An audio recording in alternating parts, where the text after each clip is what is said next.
first question for 1A, we're supposed to make the Cartesian plane. To make a Cartesian plane, we basically just put all of these things into this area. So the first one is 3, 1. So that one's over here. Second one is min 1, min 3. And that's over here. The third one is 0 and min 2 over here. Next one is min 2 and min 4, which is over here. The latter is 4, 2, which is here. Next, we have to speak the function notation. To find this, we use this formula. And I'm going to use these two numbers. So, how I do it is f3 equals to a3 plus b equals to 1. So that makes it 3a plus b equals 1.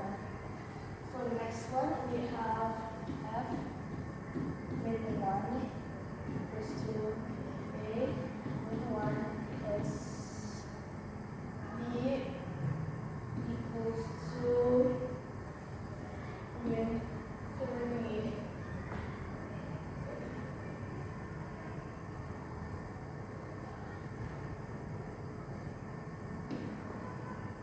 Which makes this into min a plus b equals to min 3. After we get these two numbers, we then use the elimination method to find a and b.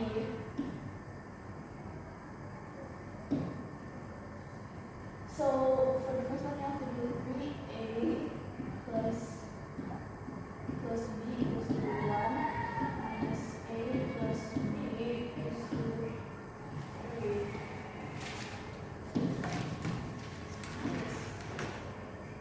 Equals to 2 minus 3. So cross out the b's because the b's are wrong. And then we have 3a minus min a. That makes it into 4a. Next, and this equals to 4. So a equals to 1. To find the b, we use this thing again. So it will be 3, 1 plus b equals to 1. So b, we single out b. And 3 times 1 is 3. So 1 minus 3 equals to 2, negative 2. So in state notation, function notation is going to be f(x) equals to 1x minus 2. And this is the final answer for number 1b.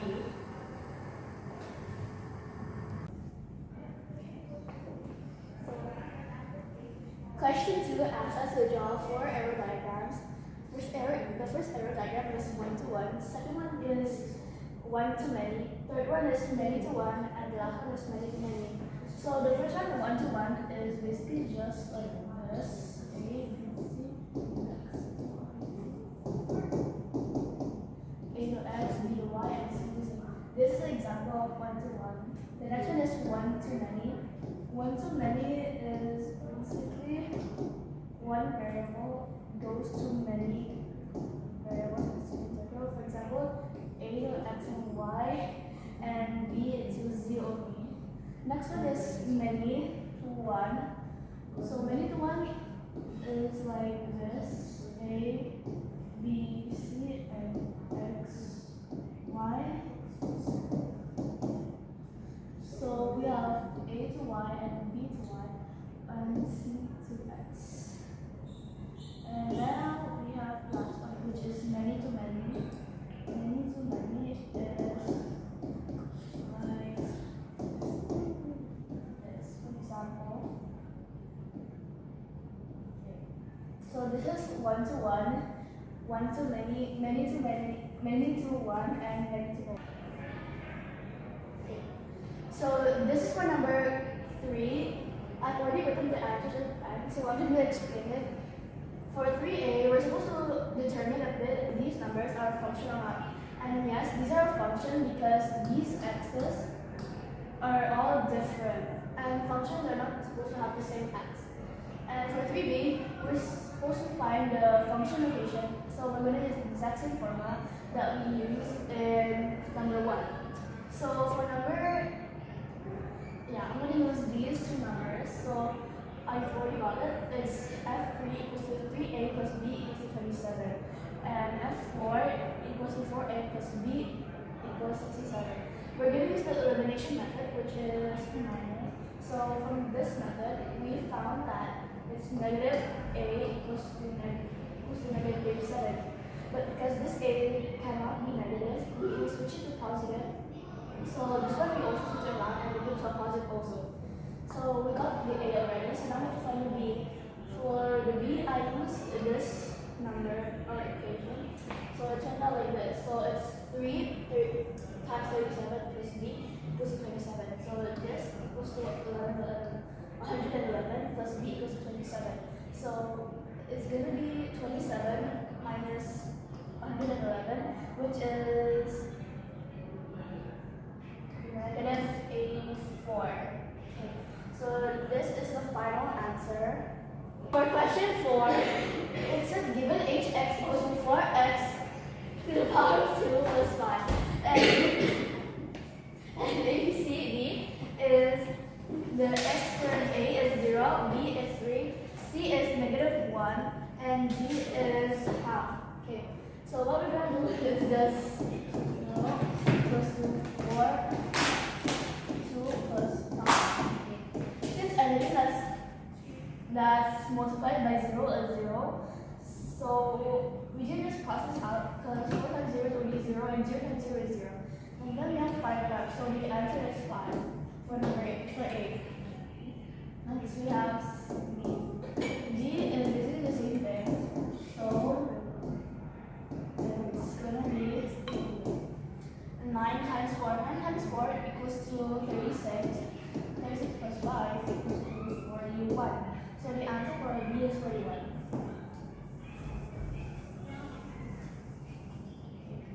For number C, it's going to be minus 1 equals to 4. This is going to be negative 4 plus 5, so the answer is negative 1. And for the last one, which is half, we can do here. So, 4 minus 2, 5.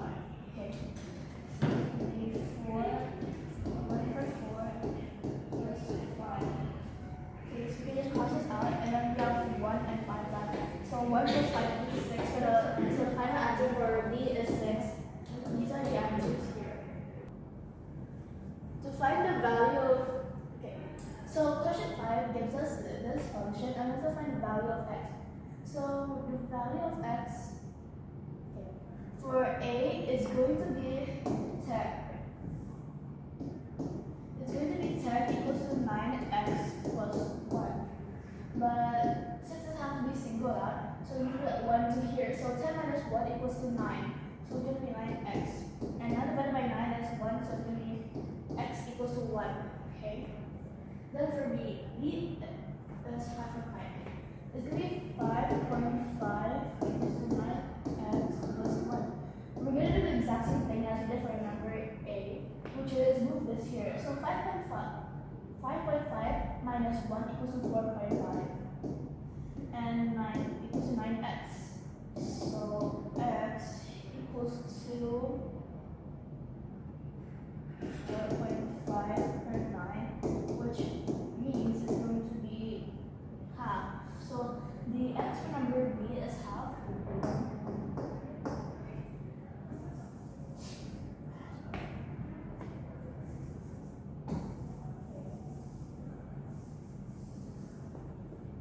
The last thing we have is negative 17.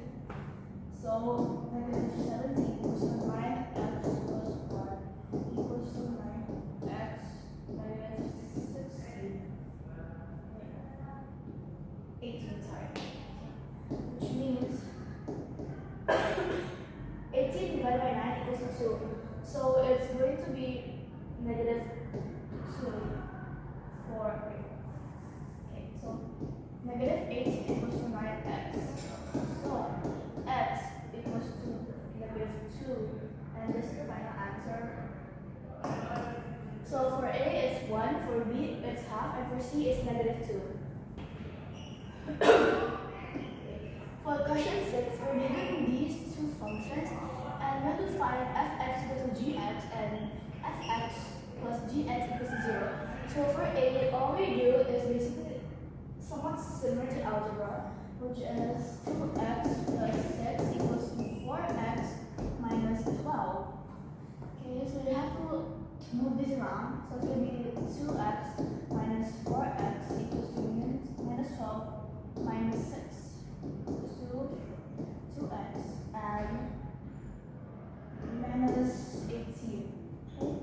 So minus x equals to minus 9. But since x cannot be minus, so we need to turn it to x, and 9 equals to 9. So the answer for A is 9. For B, fx plus gx equals to 0. So 2x plus 6 plus 4x minus 12 equals to 0. We're going to do the exact same thing, but we're going to change it up around. So it's going to be 6x minus 6 equals to 0. So 6x equals to minus x. So meaning x equals to minus 1. So the final answer for B is minus 1. For A it's 9 and for B it's minus 1.